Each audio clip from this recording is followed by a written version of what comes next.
Morning दोस्तों, Kundan academy के YouTube channel में आपका स्वागत है। आज हिंदी में हम बोली, विभाषा, भाषा, राजभाषा तथा राष्ट्रभाषा के बारे में जानेंगे। दोस्तों, एक एक करके सबको देखेंगे और बहुत ही रोचक चीज़ें आपको मिलने वाली हैं। कंटिन्यूस वीडियो को देखिएगा। तो दोस्तों, हम शुरू करते हैं। सबसे पहले बोली से शुरू करते हैं, जो कि एक सीमित दायरे पर बोली जाती है। इसकी डिफिनेशन को देखते हैं और बोली क्या होती है हम जानेंगे। दोस्तों देखिएगा कि बोली की डिफिनेशन होती है कि यह विचारों के आदान प्रदान का एक माध्यम होती है। देखेंगे, माध्यम होती है जो सीमित क्षेत्र में बोली जाती है, जिसका साहित्य तो होता है पर व्याकरण नहीं होता है। दोस्तों देखिएगा कि विचारों के आदान प्रदान का बोली भी एक माध्यम होती है, पर इसका क्षेत्र सीमित होता है। एक सीमित क्षेत्र में बोली जाती है। इसमें साहित्य तो लिखा जाता है पर इसका कोई व्याकरण नहीं होता है। जैसे जो क्षेत्रीय बोलियां होती हैं, प्रत्येक राज्यों में अलग अलग क्षेत्रों में अलग अलग प्रकार की बोलियां बोली जाती हैं। जैसे मध्य प्रदेश की बात कहें तो बघेलखंड क्षेत्र में बघेली बोली जाती है, निमाड़ अंचल में निमाड़ी बोली जाती है, मालवा क्षेत्र में मालवी बोली जाती है तथा बुंदेलखंड क्षेत्र में बुंदेली बोली जाती है। ये हिंदी की उपभाषाएं कह सकते हैं कि हिंदी की उपभाषाएं होती हैं। तो इस प्रकार दोस्तों देखेंगे आगे कि यहाँ पास काफ़ी एग्जाम्पल हमने लिया है जो कि बोली के उदाहरण हो सकते हैं। देखेंगे यहाँ बघेली है, बुंदेली है, निमाड़ी है, मालवी है। जैसे राजस्थान में जयपुरी या ढूंढाड़ी बोली जाती है, यूपी में कन्नौजी बोली जाती है, छत्तीसगढ़ में पंडवानी बोली जाती है आदि। ये बोलियां हैं। प्रत्येक राज्यों के अलग अलग क्षेत्रों में अलग अलग प्रकार की बोलियां बोली जाती हैं और इस प्रकार से ये हिंदी की सहायक भाषाएं या उपभाषाएं भी कही जाती हैं। तो दोस्तों, आशा करता हूँ कि बात समझ में आई होगी। फिर आगे देखेंगे। आगे हम देखने जा रहे हैं आगे है विभाषा। अब दोस्तों देखेंगे कि विभाषा क्या होता है। यहाँ देखेंगे विभाषा आ गया।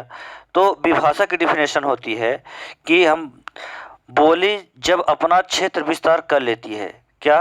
बोली जब अपना क्षेत्र विस्तार कर लेती है तथा भाषा की तरह साहित्य और समाचार पत्रों में उपयोग में लाई जाती है, उसे विभाषा कहते हैं।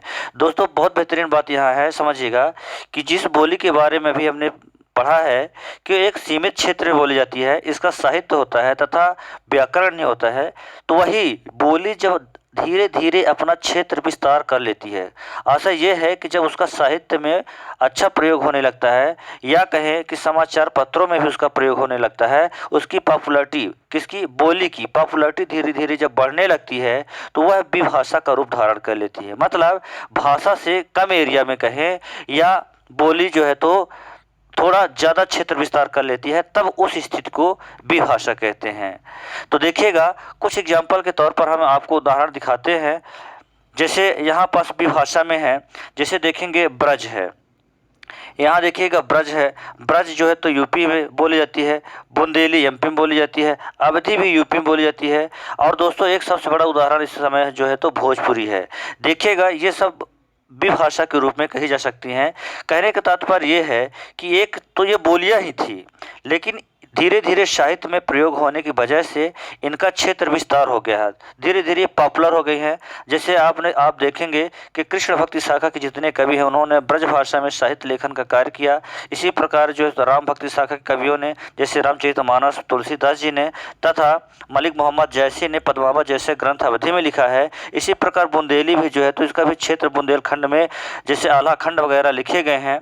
तो इस प्रकार से जब इसका साहित्य में प्रयोग होने लगा तथा समाचार पत्रों में इसका प्रयोग होने लगा तो इनका क्षेत्र विस्तार हो गया। इस कारण इनको विभाषा की श्रेणी में रखा जाता है। दोस्तों यहाँ देखेंगे भोजपुरी को, मैंने एक एग्जाम्पल भोजपुरी का लिया है। देखिए ये एक बिहार में छोटे क्षेत्र में बोली जाती थी, लेकिन इसका साहित्य में प्रयोग होने की वजह से आजकल इसमें मूवियाँ बनने लगे हैं, गाने बनने लगे हैं, है ना, और इसका सिनेमा जगत में प्रयोग इसका यूज होने लगा है, मूवियाँ बनने लगी हैं, जिसके वजह से भोजपुरी धीरे धीरे पॉपुलर होती गई और बिहार के अब व्यापक क्षेत्र में बोली जाती है। लगभग अब यूपी के कुछ भागों में जैसे वाराणसी वगैरह क्षेत्रों में भी भोजपुरी का प्रयोग होने लगा है। अतः भोजपुरी अब धीरे धीरे क्या हो रहा है, अपना क्षेत्र विस्तार कर रही है। इसके कारण कह सकते हैं कि भोजपुरी भी एक विभाषा का रूप है। तो दोस्तों आशा करता हूँ कि बात समझ में आई होगी कि जब बोली अपना क्षेत्र विस्तार कर लेती है तो उसे विभाषा कहते हैं। फिर आगे दोस्तों देखते हैं कि भाषा क्या कहलाती है। यहाँ देखेंगे भाषा के बारे में, जैसा कि अभी भाषा के संबंध में एक अलग से ही वीडियो बनाई जाएगी। एक भाषा बहुत बड़ा टॉपिक है अपने आप में, है ना। तो देखेंगे फिर भी एक हम यहाँ डिफिनेशन के रूप में ले रहे हैं कि भाषा विचारों के आदान प्रदान का एक माध्यम होती है जिसका व्याकरण और साहित्य दोनों होता है, जो विस्तृत क्षेत्र में बोली जाती है तथा शिक्षा में उपयोगी होती है। क्या दोस्तों, हमने कहा कि भाषा भी विचारों के आदान प्रदान का एक माध्यम होती है जिसका व्याकरण और साहित्य दोनों होता है, जो विस्तृत क्षेत्र में बोली जाती है तथा शिक्षा में उपयोगी होती है, वह भाषा कहलाती है। एक्चुअल में दोस्तों यहाँ देखना यह है कि जो भाषा होती है इसमें साहित्य लेखन का कार्य बहुत तेजी से होता है और ये व्यापक दायरे पर बोली जाती है। इसका क्षेत्र काफ़ी होता है। जैसे कहें भाषा जो हिंदी भी हो सकती है, भाषा इंग्लिश की भी बात हो सकती है, भाषा में संस्कृत भी आती है, उर्दू भी आती है। तो दुनिया की तमाम जो भाषाएं होती हैं, भाषा का क्षेत्र व्यापक होता है, उनमें अपना साहित्य लिखा जाता है और प्रत्येक भाषाओं का अपना व्याकरण भी होता है। और दोस्तों प्रत्येक भाषाओं को लिखने के लिए किसी न किसी लिपि की आवश्यकता होती है। जैसे हिंदी भाषा को लिखने के लिए देवनागरी लिपि की आवश्यकता होती है। तो यहाँ पास देखेंगे दोस्तों, यहाँ कुछ हमने एग्जाम्पल लिया है जो भाषा संबंधी एग्जाम्पल है। देखिएगा, हिंदी एक भाषा जो कि व्यापक दायरे में बोली जाती है, अंग्रेजी भी एक भाषा है, संस्कृत भी एक भाषा है। अब देखिएगा, इनका साहित्य भी होता है, इनका व्याकरण भी होता है तथा शिक्षा अध्ययन में भी इनकी आवश्यकता पड़ती है ना, जिससे समाज जो है तो अज्ञान ग्रहण करता है। तो इस प्रकार से देखेंगे कि भाषा जो होती है तो शिक्षा में भी उपयोगी होती है। दोस्तों मैं बताना चाहूँगा कि जो भाषा होती है, जैसे कोई भी भाषा होती है व्यापक दायरे में बोली जाती है। कहें जैसे हिंदी है, उदाहरण के लिए हम हिंदी की बात करते हैं। भारत के 9 राज्यों में हिंदी बोली जाती है तथा 2 केंद्र शासित प्रदेश जहां हिंदी प्रथम भाषा या राजभाषा के रूप में इसको दर्जा प्राप्त है। तो इस प्रकार से ये भाषा है, मतलब एक व्यापक, एक राज्य से ज़्यादा क्षेत्रों में बोली जाती है, व्यापक क्षेत्रों में बोली जाती है। तो ऐसे स्थिति को क्या कहेंगे, भाषा कहेंगे। दोस्तों आशा करता हूँ कि बात समझ में आ रही होगी। आगे देख रहे हैं, फिर देखिएगा आगे हम राजभाषा का, देखिएगा बहुत महत्वपूर्ण टॉपिक चल रहा है। अब आगे देखेंगे राजभाषा क्या होती है। देखिए बहुत महत्वपूर्ण है इस यहाँ क्या डिफिनेशन है, राजभाषा की डिफिनेशन देखेंगे। राज अर्थात शासन के द्वारा प्रयोग में लाई जाने वाली भाषा, ऐसी भाषा जिसे संघ अथवा कोई राज्य सरकार अथवा विधि द्वारा अपने सरकारी कामकाज में प्रयोग के लिए स्वीकार कर ले, राजभाषा कहलाती है। दोस्तों कहने का आशय यह है कि संवैधानिक रूप से जब कोई राज्य अपने राज्य की भाषा को सरकारी कामकाज के हेतु उसको ग्रहण कर लेती है, स्वीकार कर लेती है, उसे राजभाषा कहा जाता है। मतलब सीधे से शब्दों में, सिंपल शब्दों में कह सकते हैं कि सरकारी कामकाज की भाषा को ही राजभाषा कहा जाता है, जिसे कोई राज्य अपने राज्य की भाषा घोषित करते हैं। तो यहाँ देखा दोस्तों, कुछ एग्जाम्पल आगे हम लेंगे। देखिएगा कुछ राजभाषा संबंधी यहाँ जानकारियाँ हैं जो बहुत महत्वपूर्ण है। जैसा कि आपको पता है कि यह किसी राज्य में एक से भी अधिक हो सकती है। यहाँ पास लिखा हुआ है कि जो राजभाषा है किसी राज्य में एक से अधिक भी हो सकती है, मतलब एक प्रथम भाषा हो सकती है और द्वितीय भाषा के रूप में भी मान्यता प्राप्त हो सकती है। ठीक है दोस्तों, आशा करता हूँ कि बात समझ में आ रही होगी। देखिएगा, हिंदी को 14 सितंबर सन 1949 को भारत की राजभाषा का दर्जा प्रदान किया गया था, मतलब भारत की राज्य की भाषा घोषित किया गया था। दोस्तों कब?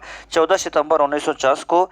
यही कारण है कि 14 सितंबर को भारत में हिंदी दिवस के रूप में मनाया जाता है।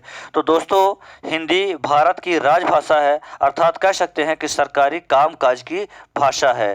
ठीक है दोस्तों, आगे हम देखेंगे भारतीय संविधान में भाषा संबंधी कुछ प्रावधान किए गए हैं। देखिएगा, जैसे कि आपको पता है कि हिंदी जो राजभाषा है तो इसमें चूँकि संवैधानिक दर्जा दिया गया होगा। देखते हैं भारतीय संविधान के भाग 17 में, बहुत महत्वपूर्ण है दोस्तों, यहाँ देखना, भारतीय संविधान के भाग 17 में अनुच्छेद 343 से लेकर 351 के मध्य राजभाषा संबंधी प्रावधान किए गए, बहुत महत्वपूर्ण है। जैसा कि दोस्तों आपको पता है कि भारतीय संविधान में 22 भाग हैं, जिनमें से भाग 17 में भाषा संबंधी प्रावधान, राजभाषा संबंधी प्रावधान किए गए हैं। अनुच्छेद दिए गए हैं 343 से लेकर 351 के मध्य, जिसमें आगे हमें अनुच्छेद 343 एक को देखते हैं, इसमें क्या कहा गया है। देखेंगे अनुच्छेद 343 एक में कहा गया है, आगे देखेंगे इसमें कहा गया है कि भारत संघ की राजभाषा हिंदी, ध्यान से सुनिएगा दोस्तों, अनुच्छेद 343 का या एक में कहा गया है कि भारत संघ की राजभाषा हिंदी, लिपि देवनागरी तथा अंकों का रूप अंतर्राष्ट्रीय होगा। क्या भारत संघ की राजभाषा हिंदी, लिपि देवनागरी तथा अंकों का रूप अंतर्राष्ट्रीय होगा? आशा ये है कि भारतीय संविधान से जो है तो आर्टिकल 343 एक में जो है तो भारत की राजभाषा हिंदी को घोषित किया गया है। जैसा कि हमने बताया 14 सितंबर 1949 को घोषित किया गया था, लेकिन आर्टिकल 343 एक कहती है कि भारत की राजभाषा हिंदी तथा लिपि देवनागरी होगी तथा अंकों का रूप अंतर्राष्ट्रीय होगा। आगे देखेंगे, यहाँ पर आगे कुछ महत्वपूर्ण जानकारियाँ, संवैधानिक महत्वपूर्ण जानकारियाँ हैं। यहाँ देखेंगे कि संविधान की 8वीं अनुसूची में, देखिएगा महत्वपूर्ण है, संविधान की 8वीं अनुसूची में 22 भारतीय भाषाओं का, ध्यान रखिएगा, 22 भारतीय भाषाओं का उल्लेख है जिन्हें कोई भी राज्य अपने राज्य की भाषा घोषित कर सकता है।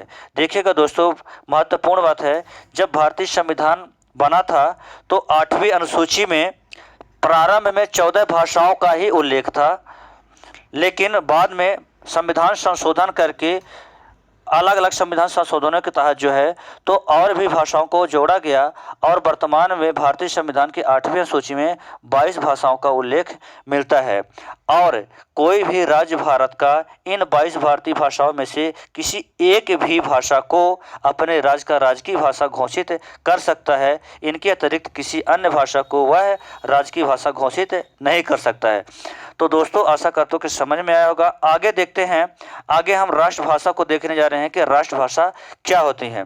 देखिएगा राष्ट्रभाषा के बारे में, राष्ट्रभाषा आगे महत्वपूर्ण टॉपिक राष्ट्रभाषा भी है। यहाँ पास राष्ट्रभाषा की डिफिनेशन है, सुनिएगा ढंग से, वह भाषा जो एक पूरे राष्ट्र, क्या संपूर्ण राष्ट्र अथवा देश द्वारा समझी व बोली जाती है तथा उस राष्ट्र की संस्कृति से संबंधित होती है तथा उसका विस्तार संपूर्ण राष्ट्र में होता है, राष्ट्रभाषा कहलाती है।